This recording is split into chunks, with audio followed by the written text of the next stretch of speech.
नमस्कार साथियों, चित्रगुप्त श्रृंखला के पिछले 2 एपिसोड्स के बाद मुझे कुछ फ़ोन भी आए हैं और लोगों ने मुझसे ये आग्रह किया है कि मैं इस बात को थोड़े और विस्तार से बताऊं कि चित्रगुप्त और युधिष्ठिर के बीच में क्या संबंध है। ये भी महत्वपूर्ण है कि बहुत सारे लोग चित्रगुप्त शब्द से जो मैंने बहुत से अभिप्राय निकाले हैं, इन्होंने भी बहुत सारे लोगों को बहुत उत्तेजित किया है। लेकिन मैं जिस बात पर ध्यान दिलाना चाहता हूँ वो ये कि हमें शब्द विश्लेषण करना है और उसको जो है कार्य विश्लेषण से जोड़ना है, न कि शब्द साम्य के आधार पर कुछ उतावले निष्कर्ष निकाल लेना है, जैसे कि कुछ लोग कायस्थों के संबंध में निकालते रहते हैं। तो ये 2 प्रेरणाएं हैं जिसके कारण इस तीसरे एपिसोड में हम महाभारत की चर्चा करने जा रहे हैं।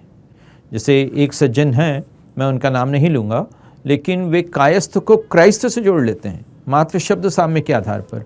वे सक्सेना को शकों के सैनिक बता देते हैं और कायस्थ लिपि कैथी है तो उनके लिए बड़ा सरल पड़ता है कि वो उन्हें कैथोलिकों से भी जोड़ दें, और इस तरह से वे कायस्थों को भारत से बाहर का बता देते हैं और कहते हैं कि कायस्थों का महाभारत में और महाभारत तक कोई अस्तित्व ही नहीं था।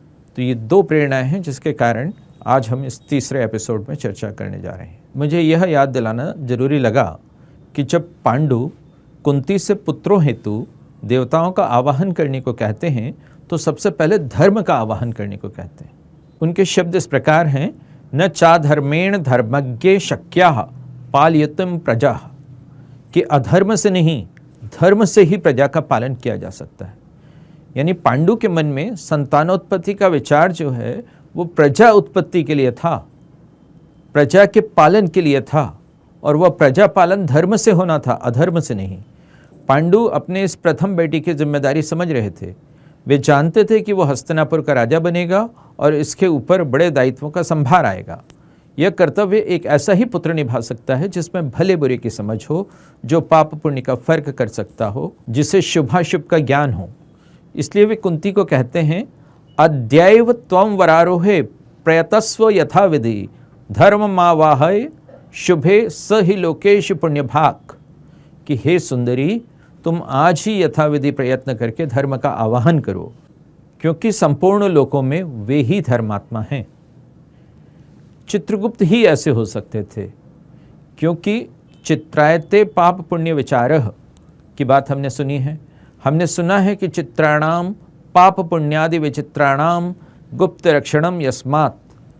तो इस सिद्धांत के अनुसार चित्रगुप्त में भले बुरे को डिस्टिंग्विश करने का विवेक है और वो पेन पिक्चर मनुष्यों की खींच लेते हैं। हमारे साहिर कहते थे कि ये पाप है क्या, ये पुण्य है क्या, रीतों पर धर्म की मोहरें हैं। ये पाप है क्या, ये पुण्य है क्या, रीतों पर धर्म की मोहरें हैं। तो भले ही वो आलोचना के स्वर में कहते हों, लेकिन पाप पुण्य के प्रसंग में धर्म की भूमिका की पुष्टि वो इस तरह से कर भी देते हैं।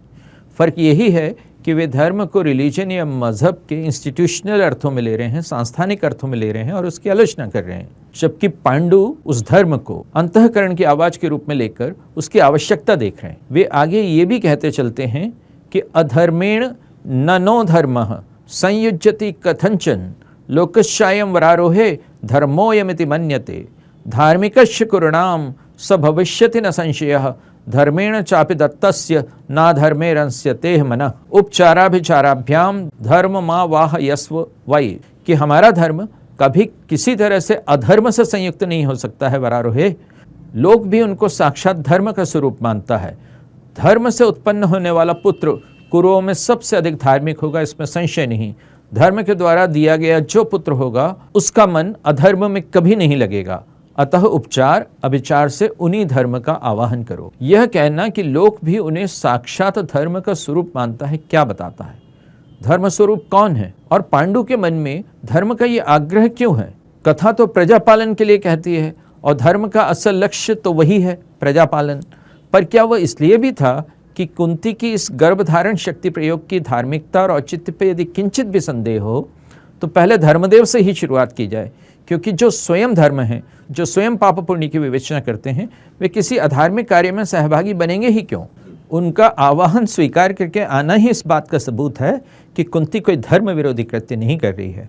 इसलिए सबसे पहले धर्म का आवाहन किया जाता है। कुंती के द्वारा सबसे पहले धर्म को आमंत्रित किया जाता है। और इस पूरे प्रसंग में एक बार भी यमराज शब्द का प्रयोग नहीं हुआ है। यम सूर्य के पुत्र हैं, जबकि पुराणों में धर्म को ब्रह्मा का पुत्र बताया गया है। बोला चित्रगुप्त भी नहीं गया है, पर संकेत हर बार उनकी ओर इंगित करते हैं, यम की दिशा में इंगित नहीं करते, क्योंकि जैसा मैंने कहा कि कुंती का प्रथम पुत्र जो है वो सूर्य से हुआ है, तो उनका द्वितीय पुत्र जो है सूर्य के पुत्र से नहीं हो सकता। चित्रगुप्त को हर बार धर्म कहा गया है, और जिनको बुलाया जा रहा है वे भी जो हैं धर्म हैं। यानी कुंती कहती है आवाहयामास वाई कुंती गर्भार्थे धर्मम अच्युतम, कि तब कुंती ने अच्युत भगवान स्वरूप धर्म का गर्भ धारण के लिए आवाहन किया। नासदीय सूक्त को हम ध्यान से देखें तो वो भी जो बताता है वो कोई चित्रगुप्त ही है।